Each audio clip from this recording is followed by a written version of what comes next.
que ya hemos conversado en esta iglesia y que no es nuevo porque lo sufrió Habacuc y lo sufrió un salmista, y lo vamos a revisar un poco. Y vamos a introducirlo de la siguiente manera, explicando un poco de qué se trata. Nosotros tenemos los hombres y mujeres de Dios creyentes, todos creyentes acá, ¿cierto? Amén. Todos cristianos para la gloria de Dios. Amén. Tienen periodos de quejabanzas, ¿no? Amén. Ante Dios, en vez de alabanzas. Amén. Que Dios merece.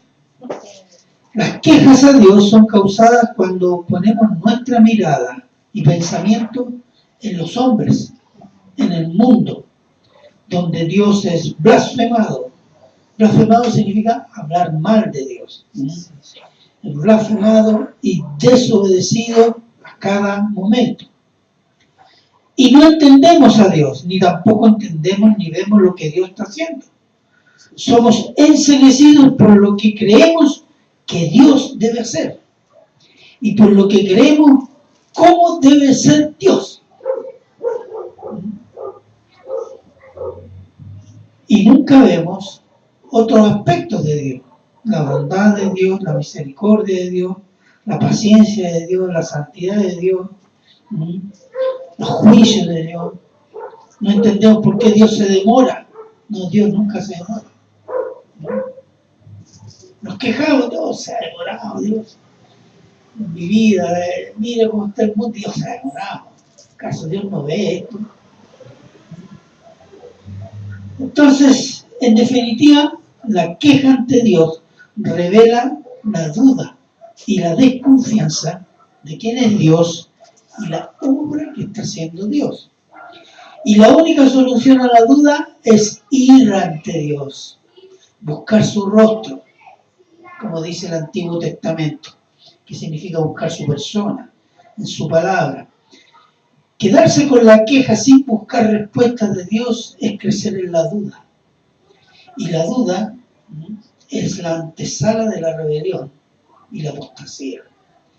Pero Dios siempre tiene respuestas a los que le buscan con fe y son disponibles a someterse. Siempre va a haber una respuesta, ¿no?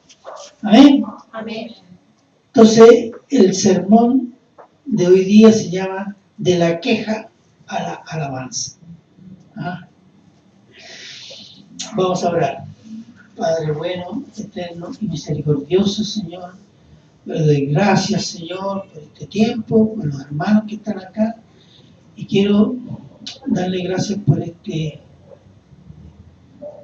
texto del profeta Habacuc, donde usted pone y revela nuestra naturaleza humana, Señor, que vivimos a veces muy seguido entre nosotros. Gracias, Señor, por la enseñanza que podemos extraer acá para la gloria de su nombre. Que el Espíritu Santo esté guiando nuestros corazones, nuestras mentes y disponiéndonos, Señor, a amar esta palabra para ponerla por obra. Y se lo agradecemos siempre en Cristo Jesús. Amén. Habacuc 2:4.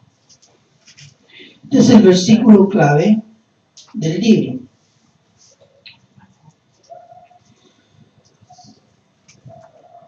Dice Habacuc capítulo 2, versículo 4. Dice: He aquí que aquel cuya alma no es recta se enorgullece, mas el justo por su fe vivirá. ¿De dónde ha escuchado esta frase usted? ¿Mas el justo? En Romanos. Romanos, ¿cierto? También está en Gálatas, me parece. Pero es una frase que usa el apóstol Pablo para afirmar de que el justo por la fe vivirá en el Antiguo y en el Nuevo Testamento. Entonces, vamos a capítulo 1, y ahí vamos a entrar después. Capítulo 1 de Habacuc, versículos del 1 al 4, y ahí ¿qué tenemos? Tenemos la queja, la primera queja del profeta.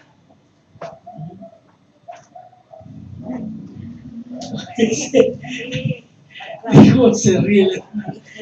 Vamos a introducirnos a esta parte diciendo quién era Habacuc. La mayoría de los profetas menores, la mayoría de los profetas menores, nunca dice el origen, dice Habacuc o hijo de tal, pero nada más. El profeta Habacuc, cuyo nombre significa uno que abraza, como lo dijo la hermana, profetizó en el último periodo del profeta Jeremías. Era contemporáneo a Jeremías, durante el reinado de Joacim, de Judá, rey que fue llevado a cautivo a Babilonia. Y fue un rey que hizo lo malo ante Dios. Y aquí vamos a entender por qué la queja de Habacuc. Vamos a Segunda de Reyes 23:37. Si alguien puede estar en Segunda de Reyes 23:37 y toma el micrófono y lo lee, por favor. Segunda de Reyes 23:37. ¿Quién lo va a leer? Amén. Ya. Amén. Dice: E hizo lo malo ante los ojos de Jehová, conforme a todas las cosas que sus padres habían hecho. Ya. Vaya al capítulo 24, 2 y 5. Pero Jehová envió contra Joacim tropas de caldeos, tropas de sirios, tropas de moabitas y tropas de amonitas, los cuales envió contra Judá para que la destruyesen conforme a la palabra de Jehová que había hablado por sus siervos los profetas. Ciertamente vino esto en contra Judá por mandato de Jehová para quitarla de su presencia por los pecados de Manasés y por todo lo que él hizo. Entonces, cuando habla de los pecados de Manasés, es un abuelo, un pariente anterior de Joacim. Y Joacim, Manasés tuvo un hijo que se llamaba Josías. Josías fue un rey que hizo una reforma. Restauró la ley, restauró el templo, restauró todas las cosas, hizo las fiestas que correspondían, etc. Pero murió y Israel volvió a la idolatría con el rey Joacim. Y hay un aspecto que Dios abominó de Manasés y de Joacim, que fue el sacrificio de niños. Eso se practicaba en Israel.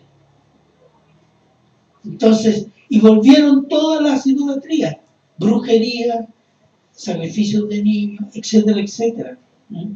Entonces, eso es lo que estaba sucediendo cuando el profeta Habacuc comienza a quejarse. Otra característica de este libro, al igual que Jonás, hay un diálogo entre el profeta y Dios. ¿Y por qué se escribió de esa manera? ¿Por qué el Espíritu Santo guió a escribirlo de esa manera? Porque Dios le estaba dando una profecía al profeta para Israel, pero a la vez estaba trabajando el corazón del profeta. Algo tenía que cambiar en el profeta. En Jonás algo cambió, ¿cierto? Darle a entender de que Dios quería salvar gentiles también. A pesar de que se arrancó, tuvo que obedecer, etc. Acá igual hay una lección que tiene que aprender el profeta, su siervo Habacuc. Entonces, versículo 1. La profecía que vio el profeta Habacuc, es decir, le dio una visión. Versículo 2. ¿Hasta cuándo, oh Jehová, clamaré y no oirás, y daré voces a ti a causa de la violencia y no salvarás? Él estaba orando ante todo lo que estaba viendo, este desastre espiritual de Judá, y él oraba, decía, Señor, tu pueblo, y decía, ¿hasta cuándo, Señor? No me estás oyendo. ¿Acaso no decimos lo mismo a veces nosotros? Mira lo que es esta violencia y tu pueblo, y tu santuario, tu ley. ¿Tú no ves esto, Señor? ¿Ah? Está enojado el profeta. Miren el versículo 2. ¿Por qué me haces ver iniquidad y haces que vea molestia? Destrucción, violencia están delante de mí, pleito y contienda se levantan. Entonces se queja, ¿y por qué me haces ver esto? ¿Por qué no cambias esto? Yo estoy viendo pura maldad, pecado, violencia, contienda, luchas de poder. Seguramente había luchas de poder terribles que terminaban en muerte. Versículo 4. Por lo cual la ley es debilitada y el juicio no sale según la verdad, porque cuanto el impío asedia al justo, por esto sale torcida la justicia. Coima, prepotencia, robo del más rico al más pobre. Y la ley era violada. Y se queje, ¿cómo es esto, Señor? Indudablemente que el profeta Habacuc, cuando ve eso, no entiende qué está haciendo Dios, ¿no? Algo le sucedió también al salmista, ¿no? Asaf. Salmo 73, del 1 al 9.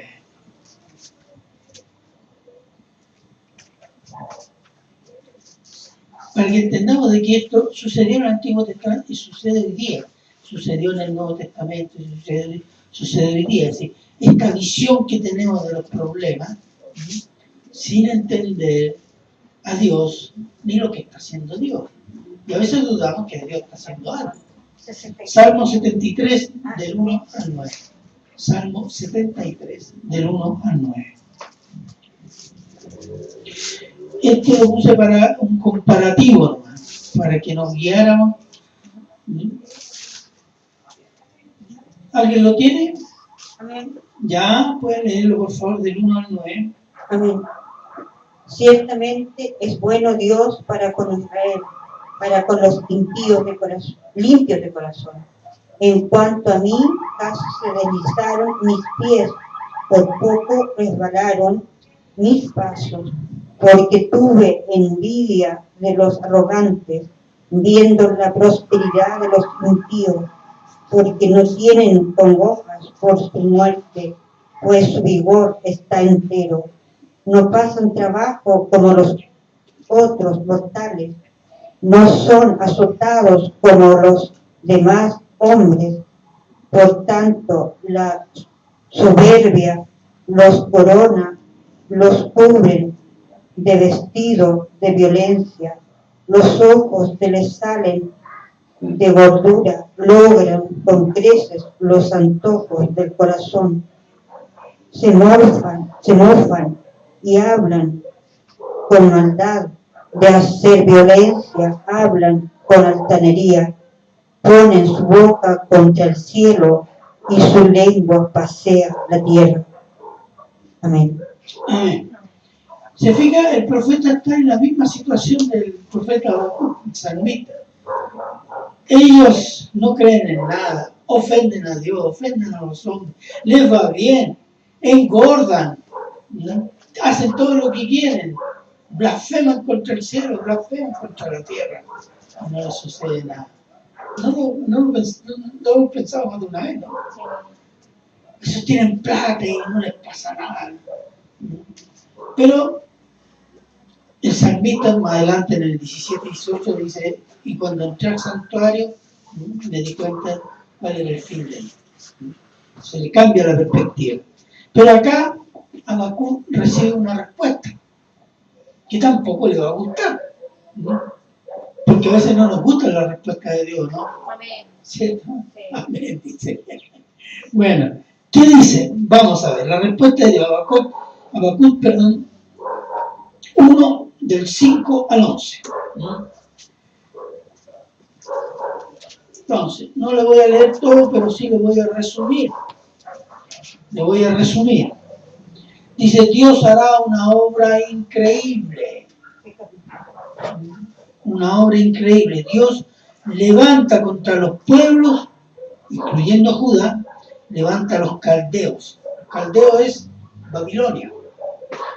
Crueles, veloces en atacar y conquistar, fuertes, terribles, orgullosos, esparcen terror, llevan cautivos a pueblos enteros, se burlan de los reyes, su fortaleza, y atribuyen su fuerza a su Dios. Un pueblo, una nación sin Dios ni ley, sino dueña de sus propios deseos y superioridad y conquista y dominio.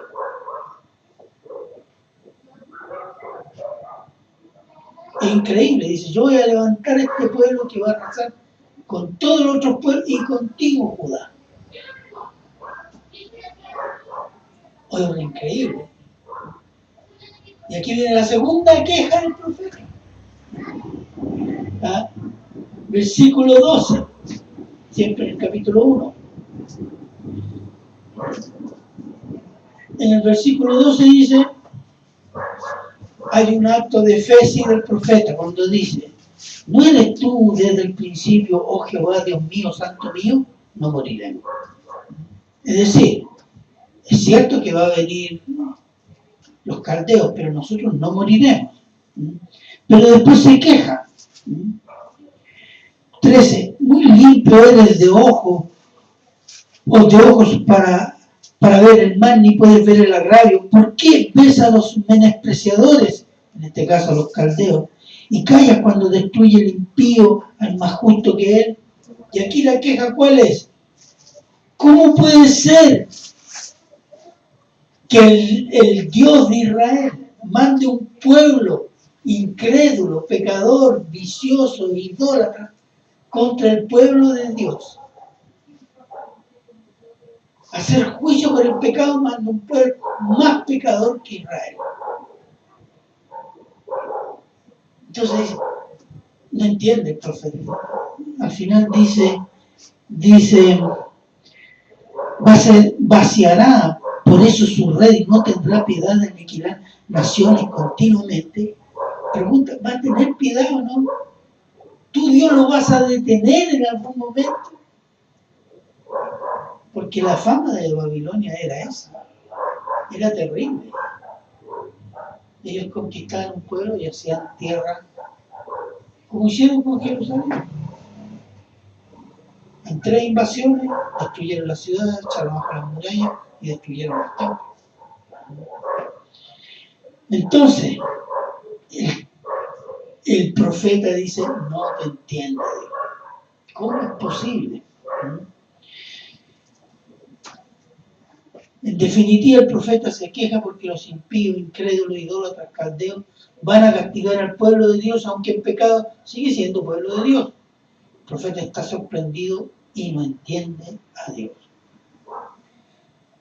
Vamos al capítulo 2. Jehová responde a Habacuc. Y aquí está la respuesta, está lo que se llama, lo que podríamos decir, el carácter de Dios. Y estos versículos son claves. Dios, el punto de Dios, Dios castiga todo pecador, sea de su pueblo, sea enemigo de su pueblo. 2:1. Sobre mi guarda estaré y sobre la fortaleza firmaré el pie y velaré para ver lo que se me dirá y qué he de responder tocante a mi queja. Así, yo aquí me planto, voy a estar vigilante, esperando la respuesta de Dios y ¿qué dice Dios respecto a mi queja? Nos paramos así a veces, ¿no? O a veces no, que pero el profeta está decidido a que Dios le debe la respuesta, porque él no entiende. Él ama a Dios, ¿no? Pero no entiende por qué va a usar un pueblo terriblemente idólatra y cruel contra su pueblo, su propio pueblo. ¿Usted lo entendería? ¿No? ¿Por qué el Islam, por ejemplo, los islamitas que son unos idólatras y crueles, Dios permite que asesinen a cristianos? Hijos de Dios. ¿Usted lo entiende? Pero ¿sabe cuál es el más grande testimonio que Dios está dando en el mundo? Es precisamente sus cristianos, bajo la represión y la persecución islámica. ¿Entiende? ¿Cómo eso? Dios lo entiende. Y mucha gente, y verdaderamente, los que creen en Cristo, cuando están en un régimen islámico, son verdaderos cristianos. ¿Por qué? porque saben que creer en Cristo se arriesga la vida.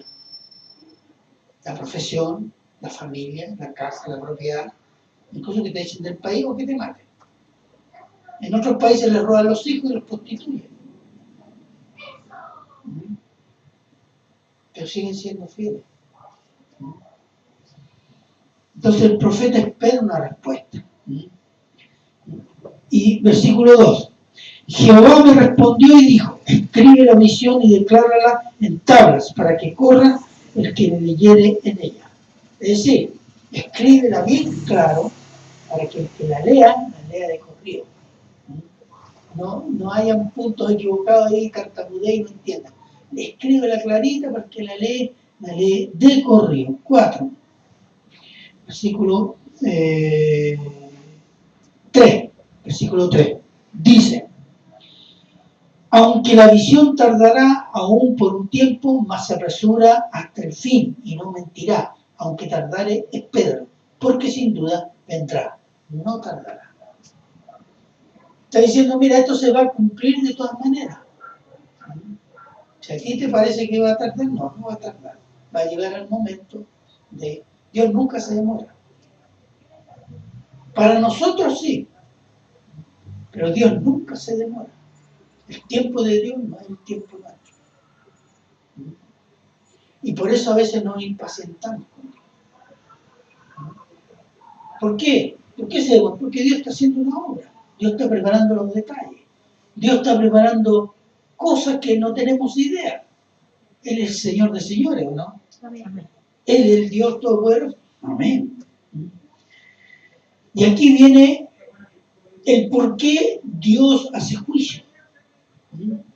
Versículo 4, cuando dice, he aquí aquel cuya alma no es recta se enorgullece. Es decir, todo aquel, sea judío, sea caldeo, sea de cualquier pueblo, que se enorgullece, dice, ¿cuál es la frase? Que su alma no es recta, es un orgulloso. Alma recta es decir que no es clara, no es derecho. Él dice una cosa, pero en su corazón hay otra. Eso no es recto. Entonces, el que su alma no es recta, se levanta en orgullo. ¿Y qué dice Dios a los soberbios y a los orgullosos? Los mira de lejos, ¿cierto? Sí, es como decir, los tiene lejos. No les da ni los ayuda, los deja en su pecado. Y después dice, siempre en el versículo 4, mas el justo por su fe vivirá. ¿Cuál es el contexto? El juicio. Ante el juicio, el orgulloso, el que tiene su alma que no es recta, morirá. Pero el orgulloso, perdón, ¿cuál que dice? El justo, por su fe, vivirá ante el juicio. Ese es el contexto. Entonces le está diciendo, si hay un justo en Judá, vivirá. Y tiene ese sentido en este contexto. En el contexto de Romanos 1:17 tiene el sentido de vida eterna. Acá no está implícito en eso, porque el justo no solo vive frente al juicio, sino que también vivirá ante el Dios eterno, por la fe, ¿cierto? Entonces, si Dios castiga a todo injusto y a todo justo vive, entonces Dios es justo. Entonces hay 5 ayes contra los injustos. Te los voy a mencionar nomás. Veamos Salmo 5, 4, 6. Que ese es un aspecto que nosotros se nos olvida. Veamos Salmo 5, 4, 6. ¿Qué dice? Que reafirma lo que Dios dice.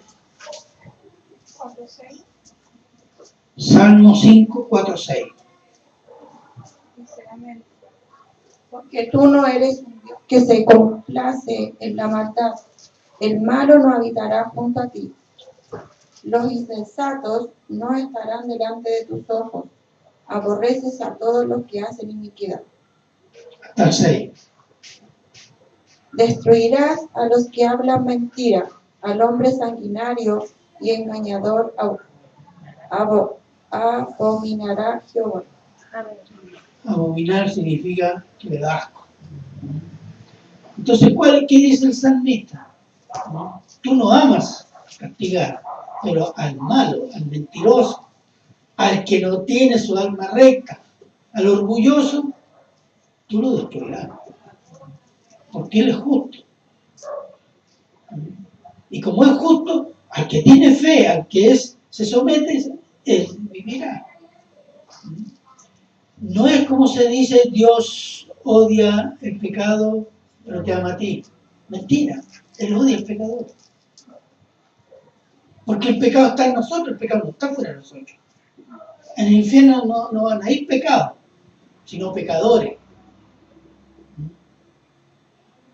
Esa es una frase que inventó el Mahatma Gandhi. Mahatma Gandhi fue un dirigente político de un partido religioso hindú que luchó por la independencia de India contra los ingleses a inicios del siglo XX. Y él estudió en Inglaterra y conoció a los cristianos y conoció la Biblia. Y de ahí tomó esta frase, elaboró esta frase, que dice, Dios odia, te ama a ti, pero odia tu pecado. Entonces, pero eso no es bíblico. No es bíblico. Aquí el salmista dice, tú destruirás al mentiroso. Está el diluvio también. ¿El diluvio qué fue? ¿Se ahogaron los pecados? ¿Que se salvaron los pecadores? No. Se ahogaron todos. Solo una familia se salvó. Bueno, 5 ayes que significa juicio. Cuando dice, la Biblia dice, ay de juicio condenatorio. ¿A quién Jesús le dijo, ay, varios ay? ¿A cuál? No. ¿A quién? Al fariseo. Ay de ti, fariseo, ay de ti. Eso es juicio condenatorio. Cuando aparece usted le dice, ay del que dice a los buenos malo y a los malos bueno, juicio. Entonces vamos a ver 5 juicios. Primer ay, capítulo 2, del 6 al 8, lo voy a mencionar nomás y voy a ver. Es un juicio contra la codicia. Sea la codicia de Judá, sea la codicia de los caldeos, en este caso los babilónicos. La codicia, desear las cosas que no le corresponden. Hay hombres que codician la mujer de su prójimo. Hay personas que codician la riqueza de otro. Hay otros que codician el auto del otro. ¿Entiendes? La codicia es un pecado. Y Dios dice, juicio. Ay. El segundo ay, del 9 al 11, contra la ganancia ilícita. Entonces, ¿cuáles son las ganancias ilícitas? El robo, la estafa, ¿cuánto se llaman las finanzas piramidales? Esas que de millonarias y después salen arrancando con millones y se van a Malta o se van a otro país donde nadie los puede pescar. Eso es una estafa, eso es ganancia ilícita. Ganancia ilícita también es prestar y pedir un interés exorbitante. También una ganancia ilícita. Hay muchas maneras de ganancia ilícita. ¿No? Ganar sin trabajar, no se lo ha ganado. Es una forma de robo. ¿No? En fin. Cuarto hay, del versículo 15 al 17, contra la crueldad. ¿Cuál es la crueldad? La falta de empatía, la falta de compasión con quien sufre. O con quien tuvo un accidente, o quien está herido. Este está herido, ya matémoslo porque no tengamos problemas. En Chile hay una ley que si un chofer de un vehículo atropella a una persona y esta queda viva, él tiene más problemas que si la mata.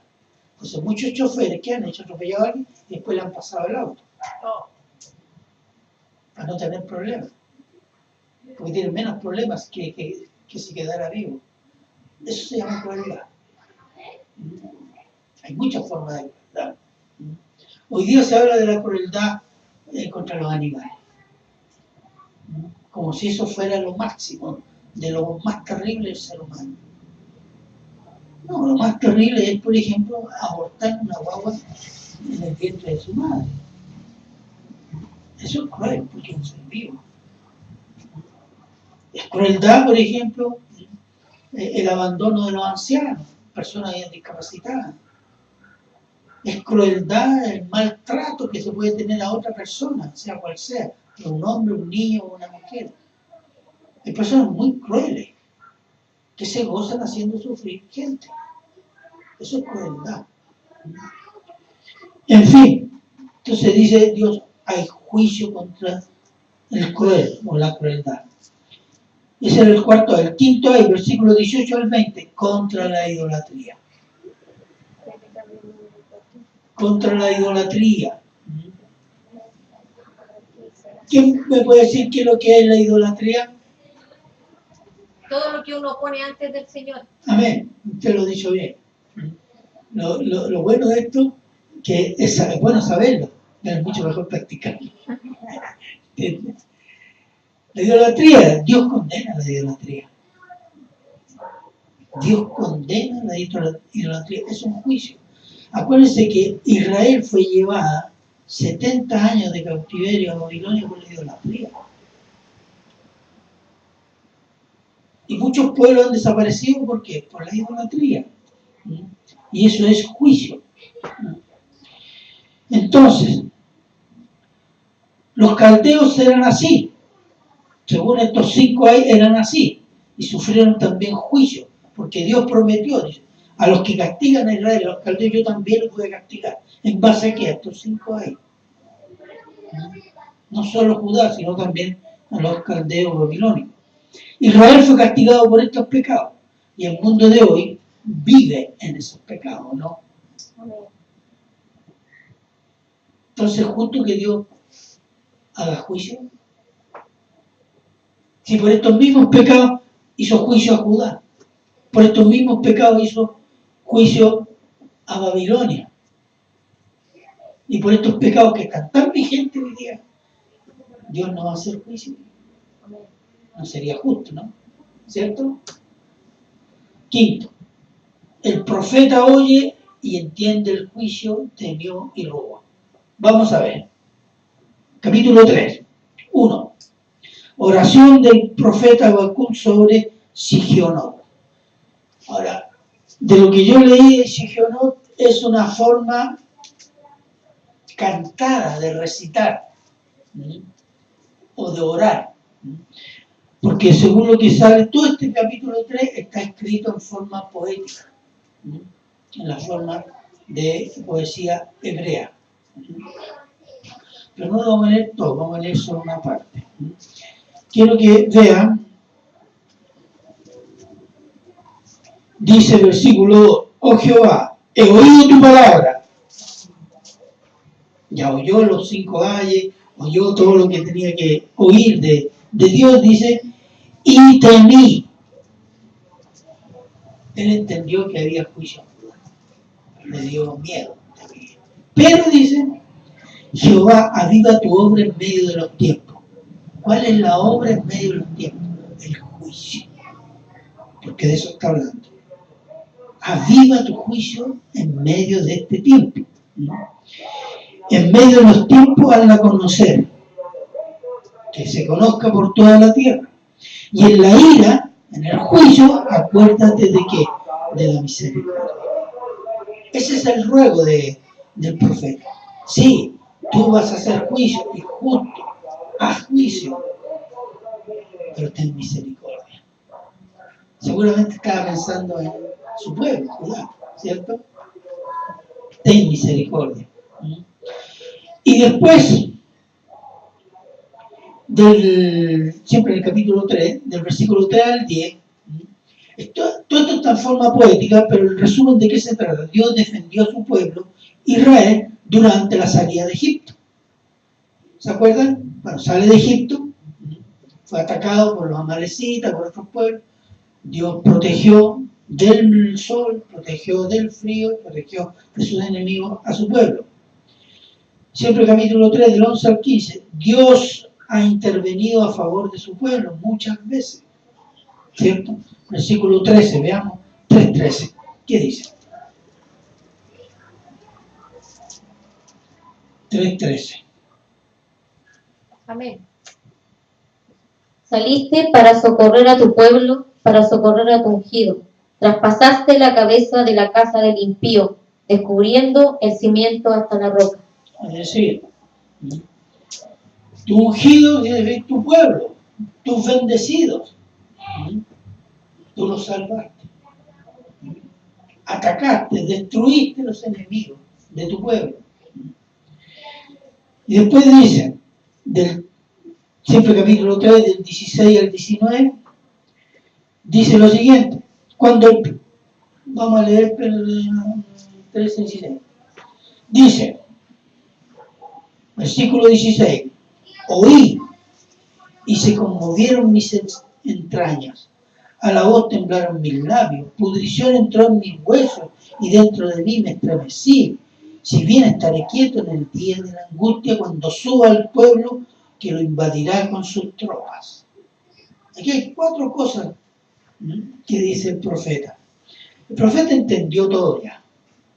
Entendió el juicio, la razón del juicio, dice que es justo, pero el Señor tiene misericordia, y él recordó los tiempos en que Dios había protegido a Israel, etcétera, etcétera, en el desierto. Y las 4 cosas, ¿cuáles son? Dice, se conmovieron mis entrañas. ¿Sabe lo que es eso? Cuando uno se conmueve hasta las entrañas, pueden ser 2 los sentimientos, compasión o angustia.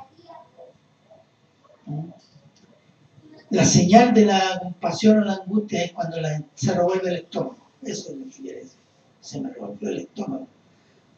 Sentí una cosa completamente conmovido. Después dice, a la voz temblaron mis labios. O sea, quedé tartamudo. No sé, cuando uno ve algo así, una cosa que lo sorprende, Estaba en shock. en shock. No le sale palabra. Y así está el profeta, imagínate, en ese estado. Y después dice, pudrición entró en mis huesos. Me sentí inmundo, me sentí la porquería más grande ante su santa presencia. Estoy podrido dentro ante usted. ¿Qué sintió? Su naturaleza pecaminosa ante Dios. ¿Qué dice después? Dentro de mí me estremecí. Es decir, se me revolvió todo dentro. ¿Por qué? Porque el profeta entendió quién era Dios. Y el profeta entendió lo que estaba haciendo Dios. Entender que el Dios es justo. Y entender la obra tremenda de juicio que iba a hacer Dios. Este hombre se estremeció. Si Dios le hablara a usted, o a usted le dijera, mira, yo contigo voy a hacer esto, con tu familia esto, y con Chile voy a hacer esto. ¿Y por qué? Porque este es mi carácter. ¿Qué haría usted? ¿Sabe lo que hago yo? Yo me desmayo. Me cago ahí mismo. De pánico. ¿Sabe por qué? Porque Dios da miedo. La santidad de Dios da miedo. Nosotros podemos leer la revelación aquí y tener un corazón duro, pero cuando Dios te lo dice cara a cara, Dios mío. Estamos ante el Creador. ¿Qué significa eso? Se me dice que yo voy a sentirme la cosa más inmunda y menos que una pulga delante de Él. Eso te afecta. Cuando empezamos a conocer a Dios a través de la Escritura en el tiempo y nos damos cuenta de la grandeza de Dios, nos quedamos sin palabras. quedamos sin palabras. Dice, Dios mío, qué grande es. La canción dice, Dios es grande, ¿cierto? Qué grande es Dios. Pero a veces cuando percibimos esa grandeza así, que no puede entrar en nuestro esquema, realmente es sorprendente y a veces asusta. Y ese es el estado del profeta. Entonces el profeta, ¿cuál fue la obra de Dios con el profeta? Que lo conociera. Que lo conociera. Así soy yo, siervo mío.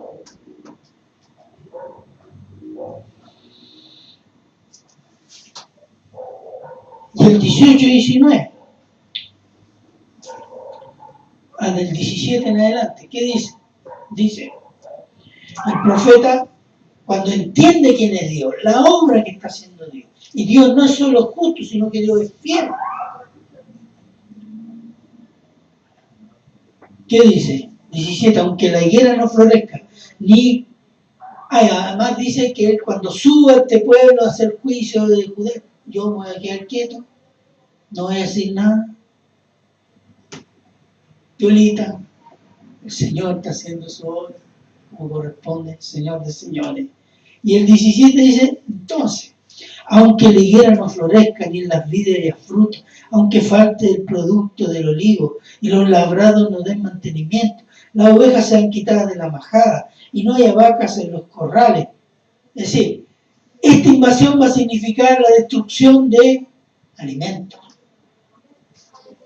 la destrucción de personas, y aunque haya hambre, que no haya esto, no haya lo otro, que dice el profeta, con todo yo me alegraré en Jehová y me gozaré en el Dios de mi salvación. ¿Por qué lo llama el Dios de mi salvación? Porque él dice, el que es justo por la fe vivirá. Entonces dice, si no hay nada, pero Dios es justo y Dios es fiel.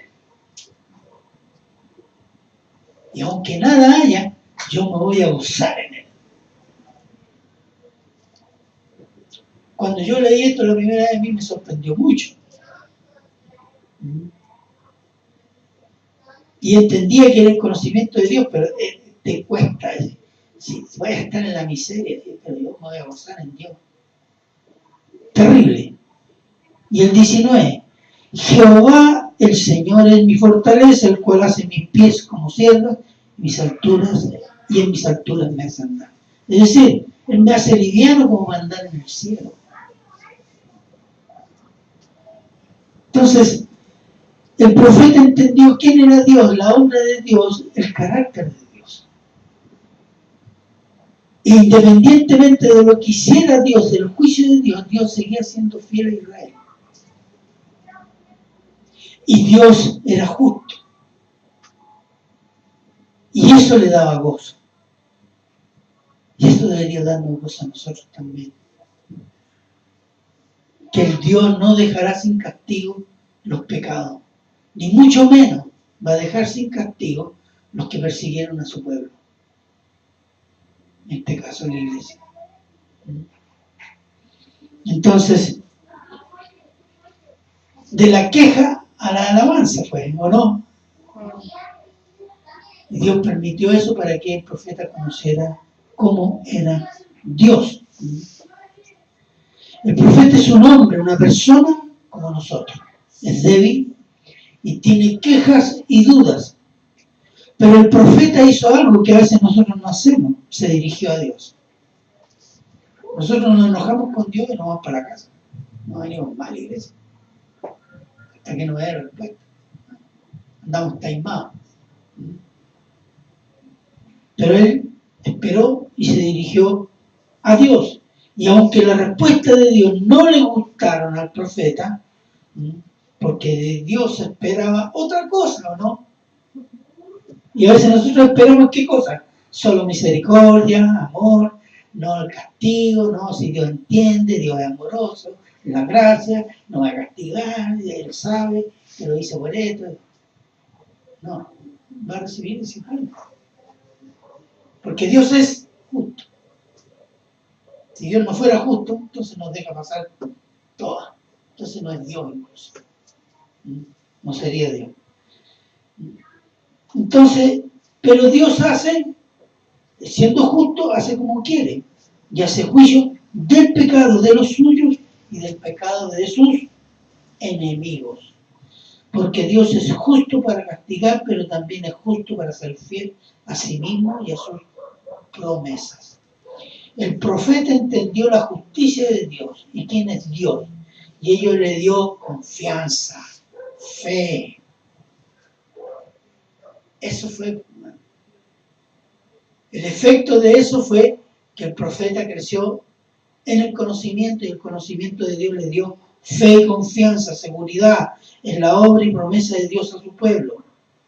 Nosotros tenemos en Cristo toda bendición espiritual, ¿o no? Amén. Amén. Y por Cristo somos declarados justos ante Dios Padre. Y como justos somos capacitados para vivir por fe, en confianza, por medio de su palabra, para Dios. Creyendo en sus promesas. No conocer a Cristo, no buscar a Cristo, no perseverar en Cristo, es vivir desconfiando y quejándose de Dios. Y cuando vivimos así, valoramos mucho más las cosas del mundo a nuestro alrededor y en nosotros. Ahí es cuando la gente comienza a echar de menos las fiestas que iba, las pololas que tenía, los copetes buenos que me tomaba. Claro, porque está valorando las cosas del mundo porque no está conociendo a Dios, ¿no? Entonces, y esta es una actitud mundana. Porque en el fondo, ¿de qué se trata? ¿Cuál es la actitud mundana? Es vivir para Dios esperando ganar cosas de este mundo. Estabilidad económica, estabilidad familiar, estabilidad emocional, vivir sin problemas de ningún tipo, vivir para que cambie mi esposa, para que no se enfermen mis hijos, para que no tengan accidentes, tener siempre salud, etc. Ese es el evangelio de la prosperidad. Hay muchas formas de evangelio de la prosperidad en diversos grados. Hay mucha gente que llega a la iglesia porque tiene un problema. Cuando solucionó su problema se largó. Y eso lo hemos visto acá. Es una actitud mundana. De un convencido y tal vez no de un convertido. O gente que vive años en la iglesia, pero vive siempre pensando en las cosas que le da Dios. Dios, dame un auto nuevo, Dios, dame esa pega, voy a ganar más y voy a crecer el diablo que está comprándose a Dios. Esa es una actitud carnal. La actitud espiritual es vivir para Dios y conocer cada vez más a Dios. Es Dios la prioridad de la vida. El objetivo es conocer a Dios, pase lo que pase. No es vivir para Dios para que obtener cosas. Es vivir para Dios porque es Dios, por medio de Jesucristo. Porque mi bendición espiritual está en tener a Dios como prioridad de mi vida. Y todas las cosas se ponen en orden. Entonces, así lo entendió el profeta, que a pesar del juicio de Dios y sus terribles consecuencias, él se alegraba en Dios porque él era justo y fiel. ¿Para nosotros hay algo parecido? Sí. Concluyamos con Mateo 6:33, por favor. Y ahí vamos a cerrar.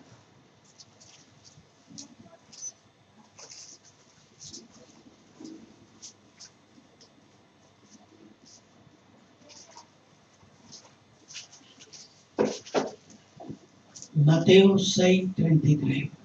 ¿Qué dice?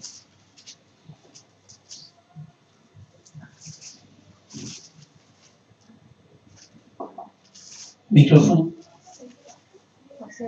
Mateo 6:33. Amén. Mas buscad primeramente el reino de Dios y su justicia, y todas estas cosas os serán añadidas. Esa es la promesa. ¿Cuál es la prioridad que nos exige Dios? Hazme obra. Sírveme. Y yo todo lo que tú necesites, yo te lo voy a agregar.